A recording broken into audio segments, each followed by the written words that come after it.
ফার্স্টের ইতিহাসের ছোট প্রশ্নোত্তর এগুলোই history GK for all competitive exams. অবশ্যই আসন্ন এসএলএসটি এবং পিএসসি পরীক্ষার টিচার রিক্রুটমেন্টের জন্য ইম্পর্ট্যান্ট। প্রথম প্রশ্ন, ভারতীয় ফুটবলের জনক কাকে বলা হয়? উত্তর, নগেন্দ্র প্রসাদ সর্বাধিকারীকে। পরবর্তী প্রশ্ন, চিপকো আন্দোলন কোন রাজ্যে সংঘটিত হয়েছিল? উত্তর, উত্তরাখণ্ড রাজ্যে। পরবর্তী প্রশ্ন, লালন ফকির, আমরা জানি বাউল গানের জন্য বিখ্যাত, এনার বসন্ত রোগ হয়েছিল, সেখান থেকে বেঁচে যান। যাই হোক, 116 বছর পরবর্তীতে বেঁচে ছিলেন মোট সময়কাল। লালন ফকিরের গান প্রথম কোন পত্রিকায় প্রকাশিত হয়? উত্তর, গ্রাম বার্তা প্রকাশিকা পত্রিকায়। এই পত্রিকাটা কুষ্টিয়া জেলার কুমারখালী গ্রাম থেকে প্রকাশিত হতো, একটি পত্রিকা যেটা গ্রাম থেকে প্রকাশিত হতো। পরবর্তী প্রশ্ন, কবে বেথুন স্কুল প্রতিষ্ঠিত হয়? উত্তর, 1849 খ্রিস্টাব্দে। পরবর্তী প্রশ্ন, বাংলার মেয়েদের মধ্যে প্রথম কে এমএ পাশ করেন? উত্তর, চন্দ্রমুখী বসু। পরবর্তী প্রশ্ন, ভারতবর্ষীয় ব্রাহ্ম সমাজে ভাঙন ধরার মূল কারণ কী ছিল? উত্তর, বাল্য বিবাহ নিয়ে বিবাদ। পরবর্তী প্রশ্ন, প্রথম ভারতীয় অরণ্য আইন কবে পাশ হয়? উত্তর, 1865 খ্রিস্টাব্দে। পরের প্রশ্ন, শিবরাম কোন বিদ্রোহের নেতা ছিলেন? উত্তর, ভিল বিদ্রোহের। পরবর্তী প্রশ্ন, ফরাজি আন্দোলনের কেন্দ্রস্থল কোথায় ছিল? উত্তর, বাহাদুরপুর। পরবর্তী প্রশ্ন, নীল বিদ্রোহের সময় নীল বিদ্রোহের প্রথম শহীদ কে ছিলেন? উত্তর, বিশ্বনাথ সর্দার। এই বিশ্বনাথ সর্দার ছিলেন নীল বিদ্রোহের প্রথম শহীদ, এটা খুব ইম্পর্ট্যান্ট। একই সাথে এটা জেনে রাখা দরকার যে বিশ্বনাথ সর্দার বিশে ডাকাত নামে পরিচিত ছিলেন।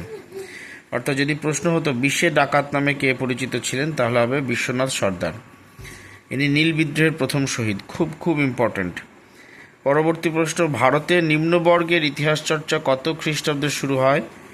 1982 খ্রিস্টাব্দে রণজিৎ গুহ ভারতের নিম্নবর্গের ইতিহাস চর্চা শুরু করেছিলেন। পরবর্তী প্রশ্ন, এটা খুব ইম্পর্টেন্ট, বাংলার নানা সাহেব নামে কে পরিচিত? রামরতন মল্লিক। ইনি আরেকজন নীল বিদ্রোহের নেতা, যিনি বাংলার নানা সাহেব নামে পরিচিত ছিলেন, তিনি হচ্ছেন রামরতন মল্লিক, খুব ইম্পর্টেন্ট। পরবর্তী প্রশ্ন, কলকাতা মেডিকেল কলেজের প্রথম অধ্যক্ষ কে ছিলেন? উত্তর, doctor M J Bramley. Doctor M J Bramley ছিলেন কলকাতা মেডিকেল কলেজের প্রথম অধ্যক্ষ। পরবর্তী প্রশ্ন, তিতুমিরের বাহিনীর সেনাপতি কে ছিলেন? উত্তর, গোলাম মাসুম। তিতুমিরের যে ওয়াহাবি আন্দোলন, সেই ওয়াহাবিদের প্রধানমন্ত্রী ছিলেন মঈনুদ্দিন, কিন্তু সেনাপতি ছিলেন গোলাম মাসুম। আর তিতুমিরের বাঁশের কেল্লা নারকেলবেড়িয়া গ্রামে গড়ে উঠেছিল। কেল্লা শব্দের অর্থ দুর্গ। কেল্লা শব্দের অর্থ দুর্গ, যা নারকেলবেড়িয়া গ্রামে গড়ে উঠেছিল 24 পরগনা জেলার, তখন অবিভক্ত 24 পরগনা জেলা। ওই বাঁশের কেল্লাকে কামান দেগে উড়িয়ে দিয়েছিলেন লর্ড উইলিয়াম বেন্টিংকের নির্দেশেই। বাঁশের কেল্লাকে কামান দেগে উড়িয়ে দেওয়া হয়েছিল 1831 খ্রিস্টাব্দে।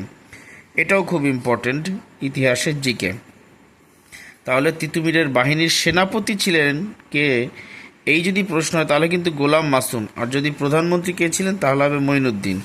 আর তিতুমিরের বাঁশের কেল্লা কার নির্দেশে কামান থেকে ওড়ানো হয়, তাহলে উত্তর হবে লর্ড উইলিয়াম বেন্টিং। চ্যানেলটাকে অবশ্যই লাইক, সাবস্ক্রাইব, পজিটিভ কমেন্ট এবং শেয়ার করবেন।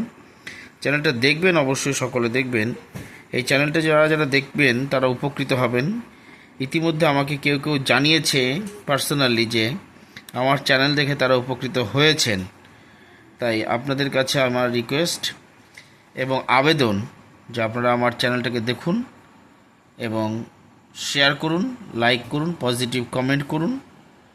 দেখবেন অবশ্যই আপনারা এই চ্যানেলের মাধ্যমে উপকৃত হবেন।